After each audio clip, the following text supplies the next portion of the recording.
Hello and welcome to my voice. So, it's Halloween. I'm supposed to be at my office party, but I'm stuck at home instead because of you-know-what. Speaking of you-know-what, I should acknowledge that I've been extremely lucky to be able to work entirely from home. And if any good came out of being cooped up in my room all day, it's that it gave me enough extra time to make this video. Drawing my Halloween costumes from memory. First Halloween, I was in kindergarten. In Taiwan, they don't really celebrate Halloween, but I went to an English-speaking kindergarten where there were a few foreign teachers. They taught us about American holidays like Thanksgiving, where I made this very fashionable turkey hat, and Halloween. The truth is, I can't remember in detail what I wore. I just knew it was princessy and pink, and I have a vague recollection of my brother and sister making fairy wings out of coat hangers and stockings for me. What I do remember in detail is that our teachers were going to take us trick-or-treating that night, but on that day during the afternoon nap, I had a terrible stomachache and my mom had to take me out of school and to the doctor. I remember thinking, oh no, what if I'm so sick that I can't go trick-or-treating? But the doctor just gave me some medicine for indigestion and I was fine. I also remember as we were making our way down to the streets, I suddenly really needed to pee, so my mom had to rush me back up to the kindergarten while the rest of the group just kinda went on without us. Don't worry, we caught up with them. Important to note, you can't go trick-or-treating house to house in Taiwan, at least not in the busy city area where I lived. I'm pretty sure we just walked down the streets in our costumes and people would come out of their shops and throw candy at us.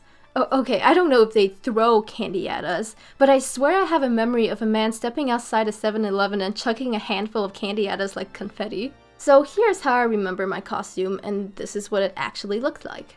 I was right about having a wand with streamers, but I forgot about the pipe cleaner halo floating above my head. But to be fair, I was like 6 years old. Next Halloween, it was the first October since we moved to Canada, and I was 8 years old.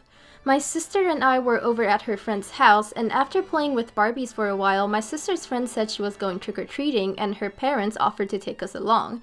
My sister and I didn't have costumes because we weren't expecting to go trick-or-treating, so the solution was apparently to wear a giant garbage bag. I wish I could tell you more about that night, but honestly that's all I remember. Predictably, I can't find any pictures from that night, but trust me, it was just a giant garbage bag. The next Halloween, I had a plan. I had just seen the Star Wars movies for the first time, and I wanted to dress up as Darth Maul. I made the mask with red construction paper and drew the black lines in with pencil crayon. Okay, side tangent here, I can't draw Darth Maul from memory, and I wasn't about to cheat and search up a picture. I mean, it's in the title, drawing my Halloween costumes from memory, so yeah, please bear with my very crude drawing. I didn't have a hood, so I just wrapped my head with some cloth. My parents didn't give me a real lightsaber toy, but they did buy me a pink light-up sword that I still have actually, although the battery kind of exploded. I remember ringing a doorbell and the person inside said, "Oh, Darth Vader!" So here's what I remember and here's what it actually looked like. The interesting thing is I drew a cape with fire on it, but it was actually my sister who had the cape and I had a checkered scarf and a huge raincoat. So fast forward a few years. Not because I didn't celebrate Halloween, my costumes just weren't interesting enough to talk about. In grade 9, I dressed up as leopard print Lady Gaga, and I was so embarrassed about it, which is weird because at that point my only relevance in high school was that I was a mega Lady Gaga stan. But people couldn't tell at first glance what I was dressed up as, and the more people asked what I was, the more embarrassed I felt, which I really don't know why. Whenever someone made a guess at what I was dressed up as, I would just say, sure. The costume was basically an assortment of leopard print stuff, a bow, a dress, and some tights. I wrapped a triangular piece of cardboard in tin foil and velcroed it to my chest. I remember having a mask, but I don't remember what it looked like, and I really wish I remembered which Lady Gaga costume I used for reference because any Google result I pull up now bears no resemblance to this costume. So yeah, age 13, leopard print Lady Gaga. And here's the actual costume. In grade 11, I was heavily obsessed with The Lord of the Rings, and someone gave me a One Ring replica. So for Halloween, I dressed up as a Hobbit.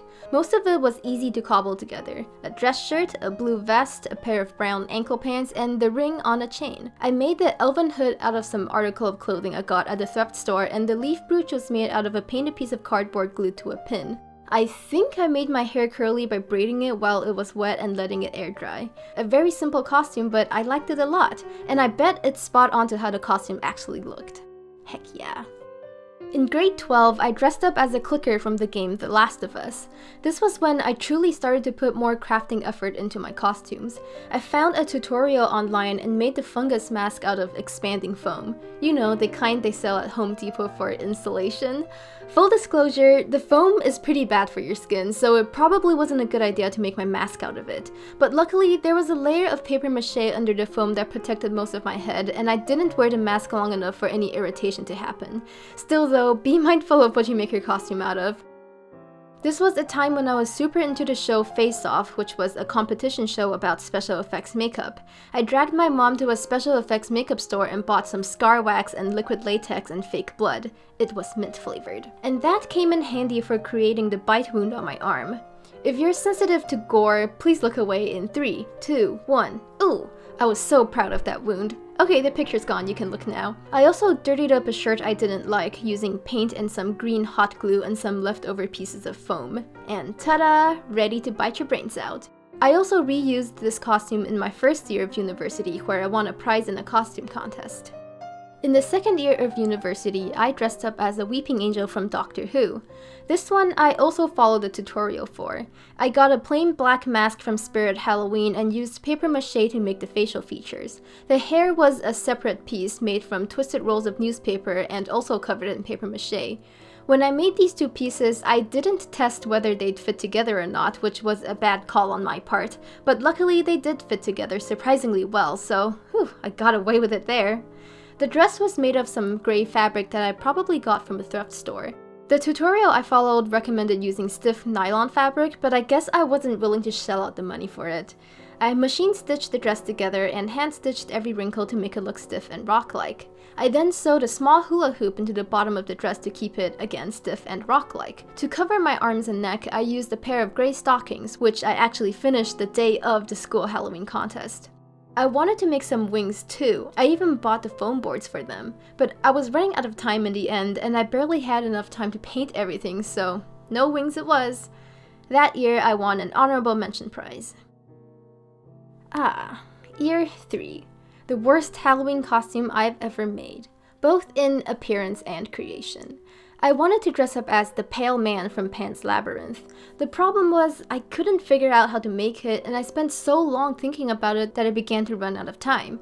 I even made this tiny mock-up for my mannequin. Eventually, I just went screw it and started making it. It was made almost entirely out of pink fabric, and the base of the head was a ski mask I bought from the dollar store I worked at. The eyeballs and the hands were made out of those capsules you get from toy machines. I thought I was pretty clever for thinking that up. I painted on the inside of each capsule half and glued them to my gloves. To mimic his skinny legs, I made 2 tubes of fabric and wore them over black pants. Making this costume was hell. One thing you should know about me is I have poor time management skills. I mean, I'm typing the script on Tuesday, just 4 days before I plan to put the video up on Halloween. Will I have time for recording? Will I have time for editing? Who knows? Anyway, usually my parents helped keep me on track, but at that time they were out of town for a month-long trip and, well, let's just say I struggled.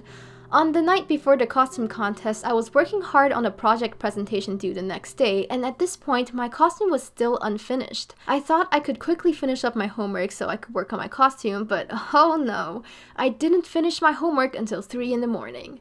I snuck downstairs to bring the sewing machine to my room, and I worked as quietly as I could on my costume until I looked up at the clock and realized it was well past 4 a.m. and my costume still wasn't done.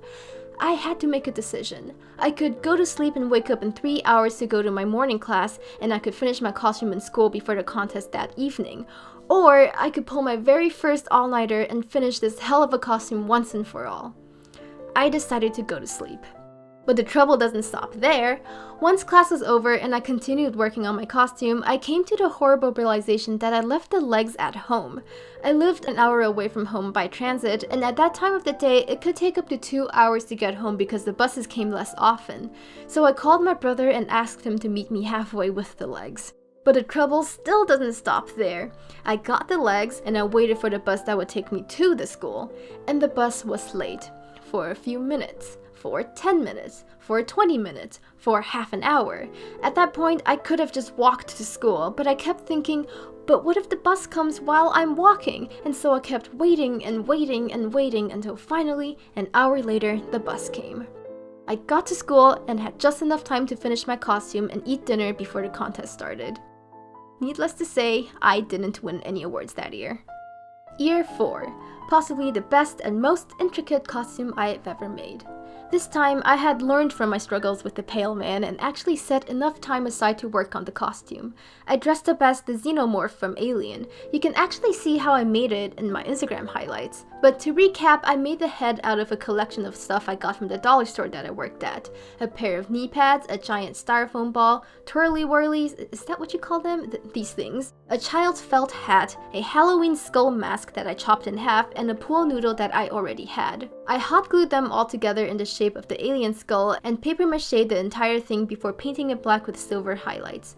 I'm pretty sure the silver paint was also from that same dollar store. I made a chest piece so my body wouldn't look too bland in comparison. A problem arose when the skull was way too heavy in the back and I couldn't keep it on my head, but I had a solution. On the back of my chest piece were these spikes made out of the foam boards that I wanted to make the angel wings out of. I simply hot glued a long strip of felt between two of these spikes so that when I put on the skull, the bottom of it would rest comfortably on that strip of felt. For my hands, I got some black dollar store gloves and hot glued long spiky claws made out of felt. I got a grand prize that year. I also wore this costume to my office party last year, where I managed to break one of the foam spikes on my back. I didn't break it while dancing with the dozens of people jam-packed into the club. Oh no, that would make too much sense. No, I broke it while getting into my car. So those were my costumes. This year, I was planning to wear my Weeping Angel costume again, but, well, you know. I would really love to make another intricate costume, but I have no idea what I should make. Some ideas I had were the Mandalorian, the Eye of Sauron, but sexy. I don't know, I just wanted to make something that looks impressive but also leaves my hands relatively free because there's food at these parties and it's hard to eat when you have gloves and a giant mask. So if you have any suggestions, please leave them in the comments. Otherwise, have a safe, spooky Halloween!